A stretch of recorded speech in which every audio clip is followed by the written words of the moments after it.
আজকে আমরা আলোচনা করব নাট্যকার মনির চৌধুরী রচিত রক্তাক্ত প্রান্তর। আজকের ভিডিওটি সম্পূর্ণ দেখলে এই নাটক সম্পর্কে আপনি একটা সামগ্রিক ধারণা পেয়ে যাবেন। বাংলা নাট্য সাহিত্যে যারা বিষয় ও প্রকরণে আধুনিকতা আনতে চেয়েছিলেন, মনির চৌধুরী তাদের মধ্যে অগ্রগণ্য। মনির চৌধুরী একই সঙ্গে বাংলা নাটক রচনায় এবং বিদেশি ভাষার নাটক অনুবাদে পারদর্শিকতার পরিচয় দিয়েছেন। তিনি ইতিহাস থেকে উপাদান নিয়ে নাটক রচনা করলেও সেই যুগের জীবনযাত্রা সেখানে ফুটে তোলার কোনো চেষ্টা করেননি, বরং চরিত্রগুলোকে আধুনিক জীবন চেতনা দান করে আমাদের কালের দ্বন্দ্ব ও বিক্ষোভকে ফুটিয়ে তোলার চেষ্টা করেছেন। মনির চৌধুরী রচিত রক্তাক্ত প্রান্তর এই নাটকটি প্রথম প্রকাশিত হয় 1962 সালে। এই নাটক রচনার জন্যই তিনি বাংলা একাডেমি পুরস্কার লাভ করেন। 2019 সালে ভারতে পানিপথের তৃতীয় যুদ্ধকে কেন্দ্র করে একটি চলচ্চিত্র নির্মিত হয়, যার নাম পানিপথ। এই চলচ্চিত্রে অভিনয় করেছেন অর্জুন কাপুর, সঞ্জয় দত্ত ও কৃতি শ্যানন সহ আরও অনেকে। মনির চৌধুরী রক্তাক্ত প্রান্তরের কাহিনী সংগ্রহ করেছেন কায়কোবাদের মহাশ্মশান মহাকাব্য থেকে। তিনি উল্লেখ করেছেন, কাহিনীর সারাংশ আমি কায়কোবাদের মহাশ্মশান কাব্য থেকে সংগ্রহ করি। মহাশ্মশান কাব্য বিপুল আয়তন কাব্য, তাতে অনেক ঘটনা, অনেক চরিত্র। আমি তা থেকে কয়েকটি মাত্র বেছে নিয়েছি। আমার নাটকের চরিত্র চিত্রণ, ঘটনা সংস্থাপন ও সংলাপ নির্মাণের কৌশল আমার নিজস্ব। কাহিনী কায়কোবাদের মহাশ্মশান থেকে সংগ্রহ করলেও পাত্রপাত্রীর হৃদয়গত দ্বন্দ্ব, যুদ্ধবিরোধী চেতনা এবং স্বদেশ অনুরাগের সংঘাত চিত্রণে নাট্যকার যদি কারো কাছে ঋণী থেকে থাকেন, তা হলো মাইকেল মধুসূদন দত্ত এবং রবীন্দ্রনাথের কাছে। পানিপথের তৃতীয় যুদ্ধ এই নাটকের পটভূমি। এই যুদ্ধটি অনুষ্ঠিত হয় 1761 সালে। মারাঠা বাহিনীর নেতৃত্ব দেন বালাজিরাও পেশোয়া, অপরদিকে মুসলিম বাহিনীর নেতৃত্ব দেন আহমদ শাহ আবদালী। ভারতীয় ইতিহাসে পানিপথের তৃতীয় এই যুদ্ধটি খুবই তাৎপর্যপূর্ণ। ধর্মগত দ্বন্দ্ব, প্রতিহিংসা ও সংঘাত দৃশ্যগত হলেও এর নেপথ্যে ছিল উপনিবেশ শাসনের বৃত্তি সৃষ্টি। এই যুদ্ধের প্রধান প্রেক্ষাপট হিসেবে আমরা দেখতে পাই। ধর্মগত দ্বন্দ্ব এবং ক্ষমতার লোভে এমন বর্বরতা ভারতের ইতিহাসে সত্যি বিরল। ইংরেজরা পলাশী যুদ্ধের নাটকীয়তার মধ্য দিয়ে এদেশীয় নবাবদের ইমেজ ক্ষুণ্ণ করতে সমর্থ হয় এবং প্রবলভাবে আধিপত্য বিস্তার করে এবং শাসন, শোষণ ও ব্যবসা বাণিজ্যের পথ সুগম করে। 1757 সালের মাত্র কয়েক বছর পর 1761 সালে এই যুদ্ধটা অনুষ্ঠিত হয়। এই যুদ্ধে প্রায় 60,000-এর অধিক মানুষ মৃত্যুবরণ করে এবং হাজার হাজার মানুষ দুরবস্থার মধ্যে পতিত হয়। আপাত দৃষ্টিতে এই যুদ্ধে মুসলমানদের জয় এবং মারাঠারা পরাজিত হয়, কিন্তু একদিক থেকে দেখতে গেলে মুসলমান এবং হিন্দু সম্প্রদায়ের যে পরিমাণ ক্ষতি হয়েছে তা আসলে কোনো দিনই তারা সেই ক্ষতিটা কাটিয়ে উঠতে পারেনি এবং এই কাটিয়ে উঠতে না পারার এই দুর্বলতার সুযোগ নিয়েই ইংরেজরা আমাদের ওপর বা ভারতবর্ষের ওপর একটা 200 বছরের শাসন কায়েম করে। কারণ আমরা দেখতে পাই মাত্র কয়েক বছর পরেই 1764 সালে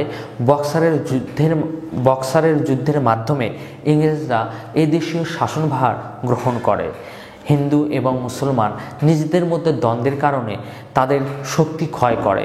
সেজন্যই তারা কিন্তু শেষ পর্যন্ত ইংরেজদের বিরুদ্ধে কখনো মাথা তুলে দাঁড়াতে পারেনি। ইংরেজদের শাসন তারা নতজানু হয়ে মেনে নিয়েছে, এছাড়া তাদের কোনো উপায়ই ছিল না। তাই পানিপথের এই তৃতীয় যুদ্ধটা বর্তমান সময়েও খুবই গুরুত্বপূর্ণ। ধর্মগত দ্বন্দ্ব, নিজেদের মধ্যে হানাহানি এবং ধ্বংসযজ্ঞের সুযোগে কিভাবে ইংরেজরা ভারত উপমহাদেশে শাসনভার গ্রহণ করেছে তা এই সময়েও প্রাসঙ্গিক। বর্তমান সময়ে বাংলাদেশে নিজেদের মধ্যে হানাহানি, দ্বন্দ্ব, ধ্বংসযজ্ঞে সুযোগটা কে গ্রহণ করছে বা কারা গ্রহণ করছে সেই দিকে আমাদের নজর দেওয়া উচিত। রক্তাক্ত প্রান্তর একটি সার্থক ট্র্যাজেডির দৃষ্টান্ত।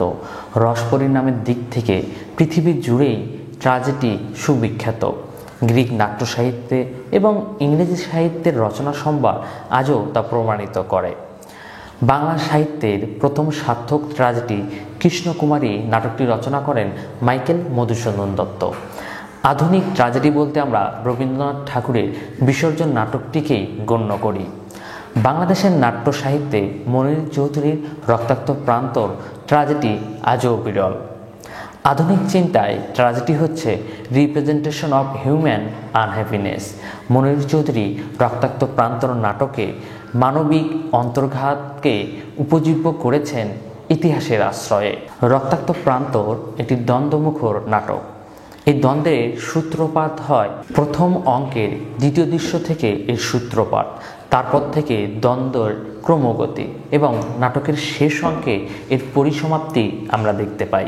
মোট 3 অঙ্কের 8টি দৃশ্যের মধ্যে 4টি দৃশ্যই ট্র্যাজেডি আচ্ছন্ন। এই ট্র্যাজেডি ইব্রাহিম ও জোহরা বেগমের। এই ট্র্যাজেডি আদর্শগত। তাদের প্রেম অটুট, কিন্তু যুদ্ধ এসে তাদের ঠেলে দিয়েছে দূরে। ইব্রাহিম কাদের মনে স্বজাতির প্রতি প্রেমের কোনো অভাব নেই, কিন্তু সে বেঈমান হতে পারবে না বলে মারাঠাদের পক্ষে। অপরদিকে জোহরা বেগম অতি প্রতিব্রতা নারী নয় বলে এবং স্বজাতির প্রতি দায়িত্ববোধে মুসলিমদের পক্ষে। যুদ্ধ তাদের বাহ্যিকভাবে বিচ্ছিন্ন করেছে, কিন্তু অন্তর থেকে নয়। পরস্পর মিলিত হয় গোপনে, কিন্তু কেউ কারো আদর্শ ছেড়ে আসতে পারে না। অবশেষে যুদ্ধ শেষের অপেক্ষা। যুদ্ধ শেষ হয়, কিন্তু অন্তরের ক্রন্দন শেষ হয় না। ইব্রাহিম কার্দি ছোট মুক্তিটাকে অবহেলা করে বড় মুক্তিটাকে গ্রহণ করলেও জোহরা বেগম কি নিয়ে বেঁচে রইল? নায়িকা প্রধান নাটক রক্তাক্ত প্রান্তরের ট্র্যাজেডিও নায়িকা জোহরার মৃত্যুর মধ্য দিয়ে মনির চৌধুরী যুদ্ধ পরবর্তী ট্র্যাজিক আবহ সৃষ্টি করেছেন, প্রধানত তার এবং আধুনিক মানবতাবাদী মানুষের যুদ্ধবিরোধী চেতনা পাঠকের দৃষ্টিগোচরে আনতে। জোহরার বিষাদপূর্ণ সংলাপে সৃষ্টি হয়েছে ট্র্যাজিক আবহ। কেন জেগে উঠলে না? কেন ঘুমিয়ে পড়লে?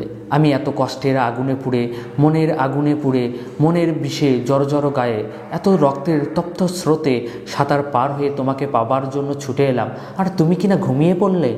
সেই সঙ্গে যে যুদ্ধবিরোধী চেতনায় ইতিহাসের উপাদান নিয়ে এই নাটক, সেই নাটকের শেষ পরিণতিতেও নাট্যকার ট্র্যাজিক আবহ সৃষ্টি করেছেন। নাটকের পার্শ্ব চরিত্রের ট্র্যাজেডির সঙ্গে মূল ট্র্যাজেডিকে তিনি যোগ করেছেন। হিরণবালাকে হারিয়ে আতাকার সংলাপে তা আমরা লক্ষ্য করি। আতাকা বলে, মরে গেছে। আমি যখন তাকে খুঁজে পেলাম তখন সে মরে গেছে। লাশটা কাঁধে ফেলে বয়ে নিয়ে এসেছি। ট্র্যাজেডির সার্থকতার শিল্পকৌশলে নাট্যকার হিরণের সঙ্গে দিলীপের যে লঘু দৃশ্যের অবতারণা করেছেন তা নাটকে যাকে বলা হয় রিলিফ বা মুক্তি। ট্র্যাজেডির সার্থকতা বিচারে এ দিকটিও উপেক্ষীয় নয়। নাটকের নামকরণে নাট্যকার কেন্দ্রীয় বিষয় চেতনাকে অবলম্বন করেছে। প্রান্তরের চেয়ে রক্তাক্ত অন্তরই নাটকের মূল বস্তু। সেদিক থেকে প্রান্তর হয়েছে অন্তরেরই রূপক। এতক্ষণ ধরে ট্র্যাজেডির যে বিষয়গুলো আলোচিত হলো তার রূপকার্থে রক্তাক্ত প্রান্তর নামটি যথার্থ এবং সার্থক। আবার যে পানিপথের প্রেক্ষাপট এই নাটকের পটভূমি, এই নামটি তাকেও বর্জন করল না। তাই আমরা বলতে পারি নাট্যকার রক্তাক্ত প্রান্তর যে নামটি দিয়েছেন শিল্প সাফল্যে তা অবশ্যই তাৎপর্যমণ্ডিত। মনির চৌধুরী রক্তাক্ত প্রান্তর রচনা করতে গিয়ে ইতিহাসকে মূলত ঐতিহ্য হিসেবে ব্যবহার করেছেন। পানিপথের তৃতীয় যুদ্ধ তার অন্তরে গভীরভাবে দাগ কেটেছে।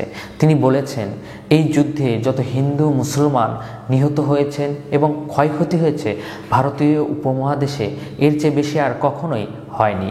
তাই তিনি জাতীয় জীবনের জন্য গ্লানিকর এবং মানবিক দৃষ্টিতে বিষাদপূর্ণ এই ঘটনাকে নির্ভর করে নাটক রচনা করেছেন। তিনি এ বিষয়ে খুবই সচেতন ছিলেন।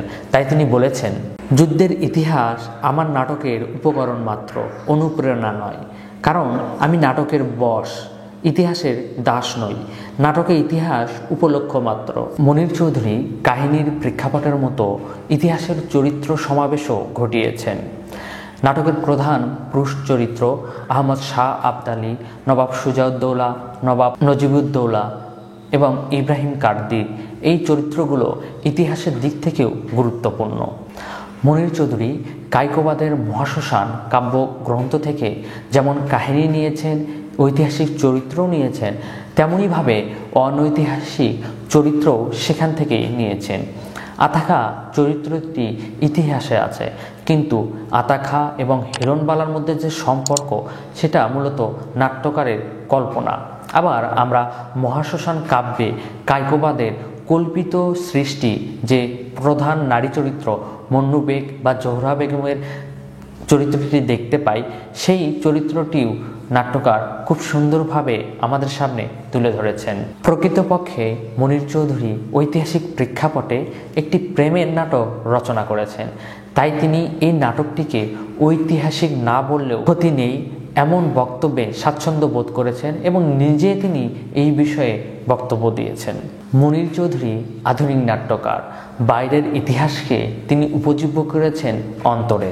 ফলে এ নাটকের দ্বন্দ্ব সংঘাত ঐতিহাসিক হয়ে ওঠেনি, জাতিগত দ্বন্দ্ব হয়েছে ব্যক্তিগত দ্বন্দ্ব। মারাঠা মুসলমানের নয়, ব্যক্তি ইব্রাহিম কার্দি ও জোহরা বেগমের দ্বন্দ্ব ও হৃদয়গত দ্বন্দ্বই যেন প্রধান। ফলে ইতিহাসের নায়ক আহমদ শাহ আবদালী, কিন্তু এ নাটকের নায়ক ইব্রাহিম কার্দি। ইতিহাসের আবেদন সৃষ্টিও নাটকের উদ্দেশ্য ছিল না, নয়তো যুদ্ধের ফলাফল আমরা তৃতীয় অঙ্কের প্রথম দৃশ্যেই পেয়েছি, কিন্তু নাটক শেষ হলো না। শেষ দৃশ্যটির জন্যই দর্শকের অপেক্ষা, যেখানে জোহরা বেগমের সব কল্পনা ব্যর্থতায় পরিণত হয়, তার নতুন সংসারের স্বপ্নটা ধূলিসাৎ হয়ে যায়। মুক্তির ফরমান নিয়ে কারাগারে গিয়ে দেখে ইব্রাহিম কার্দি মৃত্যুবরণ করেছে। জোহরার আত্মনাদ নিয়েই দর্শককে ফিরতে হয়। রক্তাক্ত প্রান্তরের এক পাশে মুসলিম শিবির, অন্য পাশে মারাঠাদের কুঞ্জরপুর দুর্গ। যে কোনো সময় যুদ্ধ শুরু হয়ে যেতে পারে, যুদ্ধের পরিকল্পনায় চলছে। মুসলমানদের পক্ষে নেতৃত্ব দিচ্ছেন কাবুলের অধিপতি আহমদ শাহ আবদালী, রোহিলাখণ্ডের নবাব নজিবুদ্দৌলা, অযোধ্যার নবাব সুজাউদ্দৌলা এবং মেহেদি বেগের কন্যা জোহরা বেগম ওরফে মন্নু বেগ। অপরদিকে মারাঠাদের নেতৃত্ব দিচ্ছেন বালাজি রাও পেশোয়া, রঘুনাথ রাও, সদাশিব রাও এবং ইব্রাহিম কার্দি। নাটকের শুরুতে আমরা দেখতে পাই মুসলিম শিবিরে দুই সৈনিক পাহারারত আছে। দুই সৈনিক রহিম ও বশির, এদের কথোপকথন থেকে বুঝতে পারি যুদ্ধের প্রস্তুতি চলছে ভিতরে ভিতরে, এবং তাদের মধ্যেও মারাঠাদের প্রতি একটা চাপা ক্রোধ আমরা দেখতে পাই। দুই সৈনিকের মধ্যে এক সৈনিকের ভাই সাম্প্রতিক সময়ে যুদ্ধে মৃত্যুবরণ করেছে, তাই ইব্রাহিম কার্দির প্রতি তার ক্ষোভটা অনেক বেশি। ওই রাতের অন্ধকারে মুসলিম শিবির থেকে ছদ্মবেশ ধারণ করে জোহরা বেগম মারাঠাদের শিবিরে যায় স্বামী ইব্রাহিমকে ফিরিয়ে আনতে, কিন্তু ইব্রাহিম নিঃসিদ্ধান্তে অটল। স্বজাতির প্রতি প্রেম থাকলেও সে আসলে আদর্শকে ত্যাগ করতে নারাজ। কারণ ইব্রাহিম যখন সৈনিক হিসেবে অন্য অন্য জায়গায় চাকরির জন্য হন্যে হয়ে খোঁজ করছিল, তখন তাকে কেউ চাকরি দেয়নি। কর্মসংস্থানের জন্য সে মারাঠাদের কাছে আসলে তাকে উপযুক্ত সম্মানের সহিত চাকরি দেয় এবং পদোন্নতি দিয়ে আসে সেনাপতি। তাই এই মারাঠাদের বিপদের দিনে তাদের ফেলে রেখে সে যেতে পারে না, সে বিশ্বাসঘাতকতা করতে পারে না। অন্যদিকে জোহরার পিতা মেহেদিকে হত্যা করেছে মারাঠারা, তাই জোহরাও মারাঠাদের পক্ষ নিতে পারে না, সেজন্য সে মুসলিম পক্ষ নিতে চায়। নাটকে আমরা দেখতে পাই দুজনকে প্রচণ্ডভাবে ভালোবাসলেও আদর্শগত দ্বন্দ্বের কারণে একে অন্যের বিরুদ্ধে পরিবেশে দাঁড়িয়ে যায়। জোহরা বেগম ছদ্মবেশ ধারণ করে প্রথমে এসেছিল হিরণবালার কামরায়। নাটকে আমরা দেখতে পাই হিরণবালাকে পছন্দ করে বা ভালোবাসে দিলীপ, কিন্তু হিরণবালা ভালোবাসে আতাখাকে। তাই একদিন দিলীপ যখন হিরণবালার ঘরে মদ্যপ অবস্থায় এসে লামপট্ট করতে চায়, হিরণবালাকে শক্ত হাতে দমন করে। সে আতাখাকে এই মারাঠা শিবির থেকে দ্রুত পলায়ন করতে বলে, কারণ আতাকার কথাটা সে দিলীপকে জানাতে বাধ্য হয়। পরের দৃশ্যে আমরা দেখতে পাই মুসলিম শিবিরে সুজাউদ্দৌলা, নজিবুদ্দৌলা ও জোহরার মধ্যে কথোপকথন। তারা দাবা খেলার মাধ্যমে যুদ্ধের আশার পরিকল্পনা বা কিভাবে যুদ্ধে যুক্ত হয়েছে এবং ভবিষ্যতে কি করতে চায়, প্রধান সেনাপতির প্রতি তারা কতটা অনুগত, সেই বিষয়েই আলোচনা আমরা এই দৃশ্যে দেখতে পাই। এবং এই দৃশ্যের মধ্যেই আহমদ শাহ আবদালী খুব দ্রুতভাবে যুদ্ধ শুরু করার পরিকল্পনা বিষয়ে তাদের মতামত চায়, এবং তারা তো আগে থেকেই উদ্গ্রীব ছিল যে যুদ্ধ কত তাড়াতাড়ি শুরু হবে, কত তাড়াতাড়ি মারাঠাদের পরাজিত করতে পারবে। একটা দৃশ্যে আমরা দেখি নজিবুদ্দৌলার স্ত্রী জরিনার কাছে নজিবুদ্দৌলা একটু শান্তির জন্য যায়। শেষ রাতে যখন নজিবুদ্দৌলা স্ত্রী জরিনাকে ছেড়ে আসতে চায়, তখন স্ত্রী জরিনা তাকে বাধা দেয়। সে বলে যে এত রাতে যেতে হবে না। জরিনা সবসময় যুদ্ধ বিরোধী ছিল, কারণ যুদ্ধের জন্যই স্বামীকে কাছছাড়া করতে হয়েছে তাকে। সে কোনোভাবেই যুদ্ধকে মেনে নিতে পারে না। কোনো কথাই যখন নজিবুদ্দৌলা শোনে না, তখন জরিনা দোষারোপ করা শুরু করে, সন্দেহ প্রকাশ করে। যুদ্ধের জন্য নয়, মূলত জোহরা বেগমের রূপের কাছেই পরাজিত হয়েছে নজিবুদ্দৌলা। তার প্রতি আর টান নেই, এখন নতুন নারীতে আসক্ত হয়েছে নজিবুদ্দৌলা। নজিবুদ্দৌলা এই অভিযোগকে অস্বীকার করে জরিনাকে ধিক্কার জানিয়ে চলে যায়। আবার পরের দৃশ্যে আমরা দেখি যে নজিবুদ্দৌলা জোহরার প্রতি যে আসক্ত ছিল, জরিনা যে কথাটা বলেছিল সেটা আসলে সত্যিই পরিণত হয়। হয়তো নজিবুদ্দৌলা কখনো জোহরাকে এই ঘটনাটা বলতোই না, কিন্তু স্ত্রীর কাছে ভৎসনা শুনে সে একসময় জোহরার কাছে তার মনোভাব ব্যক্ত করে, এবং জোহরাও তার মনোভাবটা বুঝতে পেরে প্রত্যাখ্যান করে দেয়। এদিকে যুদ্ধ শুরু হয়ে যায়। হিন্দু মুসলমান দুজনকে নিশ্চিহ্ন করার জন্য আক্রোশে ফেটে পড়ে। যুদ্ধের ফলাফল খুবই ভয়ঙ্কর হয়ে ওঠে। ভারতীয় ইতিহাসে এরকম হত্যাযজ্ঞ আর কোনো যুদ্ধে হয়নি। ক্ষয়ক্ষতির পরিমাণ দেখে স্বয়ং সেনাপতিরা পর্যন্ত আটকে ওঠে। এই যুদ্ধে মারাঠাদের পরাজয় হয় এবং মুসলমানদের বিজয় সূচিত হয়। মারাঠাদের সেনাপতি ইব্রাহিম কার্দি আহত অবস্থায় বন্দী হয়। যুদ্ধ শেষে আমরা দেখতে পারি জোহরা বেগম খুব আশা নিয়ে সেনাপতি আহমদ শাহ আবদালীর কাছে যায় তার স্বামী ইব্রাহিমের মুক্তির ফরমান নিতে। সর্বসম্মতিক্রমে ইব্রাহিম কার্দির মুক্তি দিতে রাজি হয় আবদালী। কিন্তু মুক্তির ফরমান নিয়ে অনেক আশা ও স্বপ্ন নিয়ে জোহরা যখন কারাগারে যায়, তখন দেখে ইব্রাহিম মৃত্যুবরণ করেছে। জোহরার আত্মনাতের মধ্য দিয়েই এ নাটকের সমাপ্তি ঘটে। রক্তাক্ত প্রান্তর নাটকে নায়ক নয়, নায়িকা প্রধান। এ নাটকে জহিরা বেগমের হৃদয়ের রক্তক্ষরণই নাটকের মূল ট্র্যাজেডি আবহ সৃষ্টি করেছে।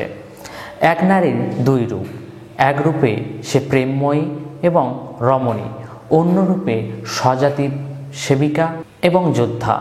প্রতিকূল পরিবেশের নিপীড়নে এই দুই দিকই তার অন্তরে শান্তিময় পরিস্থিতি কখনো তৈরি করেনি। স্বামীর সান্নিধ্য লাভের আশায় সে ছুটে গিয়েছিল বিরুদ্ধ পক্ষ মারাঠা শিবিরে, কিন্তু স্বামীর কাছে গিয়ে ভালোবাসার কথা না বলে সে আসলে আদর্শের কথাই প্রচারিত করেছে।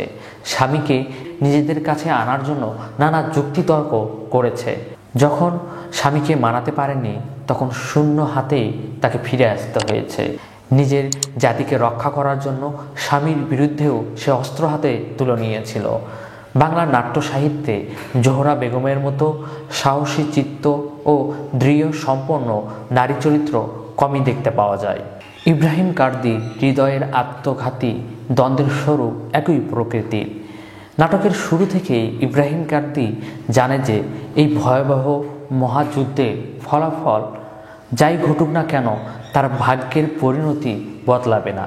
যুদ্ধে মুসলিমদের জয় হোক কিংবা মারাঠাদের জয় হোক, তার পরিণতি ভয়াবহ অবস্থায় হবে।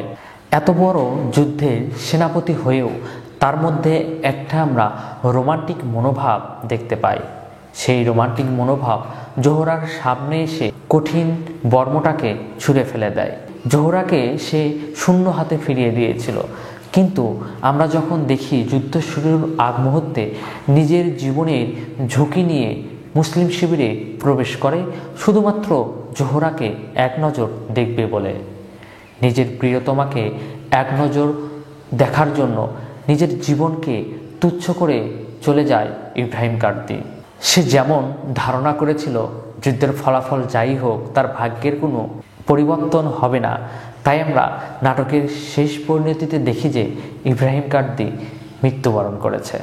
নাটকে নজিবুদ্দৌলা একটি উজ্জ্বলতম চরিত্র। হয়তো যদি জরিনা তিরস্কার না শুনত তাহলে জোহরার প্রতি তার যে দুর্বলতা ছিল সেটা কখনো প্রকাশ করত না, কিন্তু জরিনার তিরস্কারে সে আসলে ভেঙে পড়ে। শেষ মুহূর্তে জোহরার কাছে তার হৃদয়ের কথা ব্যক্ত করে।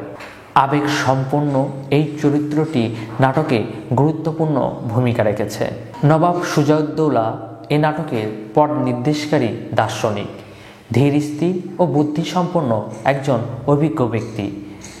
প্রত্যেকের মনের অবস্থা সে যেন দেখতে পায়, সেজন্যই তাদের জন্য আলাদা দরদ অনুভব করে। সুজাউদ্দৌলা এই যুদ্ধে অংশগ্রহণ করেছে দায়িত্ব পালনের জন্য। মনে মনে সে ঠিকই জানে যুদ্ধ কখনো কোনো সমস্যার সমাধান করতে পারে না, কারণ সে জানে সংগ্রামের চেয়ে শান্তি এবং বন্দির চেয়ে মুক্তি অনেক বড়। নাটকে তার দার্শনিকতাপূর্ণ বক্তব্য আমাদের আলোড়িত করে। যুদ্ধবিরোধী চেতনা জরিনার শিরায় শিরায় রয়েছে, কারণ এই যুদ্ধের জন্য বঞ্চিত হয়েছে সেই বেশি।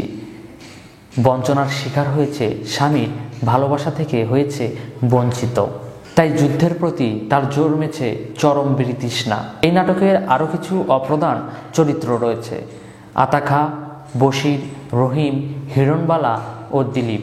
এদের মধ্যে আতাখা অংশত বশির বিষাদপূর্ণ হোক বা যেভাবেই হোক লঘু দৃশ্যের অবতারণা করেছে।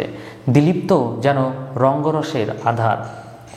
এদের এই রঙ্গরসগুলো নাটকের মূল ট্র্যাজেডিকে ব্যাহত করেনি, মূলত ট্র্যাজেডিতেই আচ্ছন্ন হওয়ার জন্য এই রঙ্গরসের দরকার ছিল। নাটকে আতাখার আচরণ স্থল বিশেষে কমিক মনে হলেও গুপ্তচর বৃত্তির সঙ্গে এরকম হওয়াই প্রয়োজন। এরকম হওয়ার মধ্যেও যে একটা বেদনাবোধ আছে তা আমরা তার চরিত্রের মধ্যে দেখতে পাই।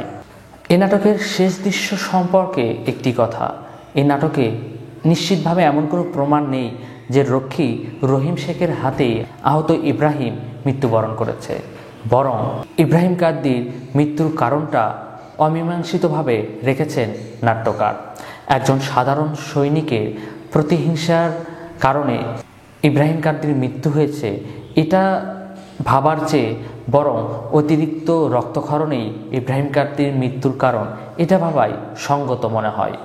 রক্তাক্ত প্রান্তর নাটকে মনির চৌধুরীর সংলাপ নির্মাণে কৃত্রিমতা রয়েছে। মূলত নিজের দার্শনিক মতকে চরিত্রের সংলাপে উপস্থাপন করার জন্যই তিনি সংলাপ নির্মাণের এই কৌশল অবলম্বন করেছেন। যুদ্ধবিরোধী চেতনা এবং উদারনৈতিক মানবতাকে প্রকাশ করার জন্যই সংলাপ নির্মাণের এই নবকৌশল তিনি অবলম্বন করেছেন। নাটকে সুজার দার্শনিক সংলাপ মানুষ মরে গেলে পচে যায়, বেঁচে থাকলে বদলায়, কারণে অকারণে বদলায়, সকালে বিকাল বদলায়। এছাড়াও সৈনিকদের সংলাপে কৃত্রিমতা লক্ষ্য করা যায়। আবারও বলতে হয়, রক্তাক্ত প্রান্তর একটি দ্বন্দ্বমুখর নাটকই। এখানে মারাঠাদের সঙ্গে মুসলিমদের দ্বন্দ্ব, আদর্শগত কারণে ইব্রাহিম ও জোহরা বেগমের দ্বন্দ্ব, অংশত দিলীপের সঙ্গে আতাখার দ্বন্দ্ব, আবার জোহরাকে কেন্দ্র করে নজিব ও জরিনাদের দ্বন্দ্ব। মূল দ্বন্দ্ব বা মূল ট্র্যাজেডি হিসেবে আমরা ইব্রাহিম কার্দি ও জোহরা বেগমের দ্বন্দ্বকেই বুঝতে পারি। তারা মনে প্রাণে এক, কিন্তু যুদ্ধ এসে তাদের বিচ্ছিন্ন করে দিয়েছে, তাই দুজনে এক হলেও আদর্শ ত্যাগ করতে পারে না। ইব্রাহিম কার্দি বলে, কতদিন তোমাকে দেখিনি, তৃষ্ণায় দুচোখ আমার পুরে খাক হয়ে গেছে। কতকাল তোমার এই রূপ আমি দেখিনি। অশ্বপৃষ্ঠে নয়, মাটির উপর দাঁড়িয়ে তুমি, রক্তাক্ত তরবারি হাতে নয়, হাতে তোমার মেহেদি পাতার রং। ঐতিহাসিক চেতনার চেয়ে রোমান্টিক বেদনায় এখানে মুখ্য হয়ে উঠেছে। রক্তাক্ত প্রান্তর নয়, রক্তাক্ত অন্তরই এ নাটকের উপজীব্য। নাট্যকার মনির চৌধুরী বলেছেন, পানিপথের তৃতীয় যুদ্ধের পর যে কয়েকজন মানবী এই রক্তাক্ত প্রান্তরে ছিল, তাদের হৃদয়ের রক্তক্ষরণই তাকে প্রবলভাবে আকৃষ্ট করেছে। তাদের হৃদয়ের কথা তুলে ধরার জন্যই তিনি এ নাটক রচনা করেছেন। তাই আমরা বলতে পারি, রক্তাক্ত প্রান্তরের চেয়ে রক্তাক্ত অন্তরই এ নাটকের মূল উপজীব্য বিষয়। ছোট্ট এই সুন্দর নাটকটি পড়ার জন্য অবশ্যই পাঠককে আমি অনুরোধ জানাবো।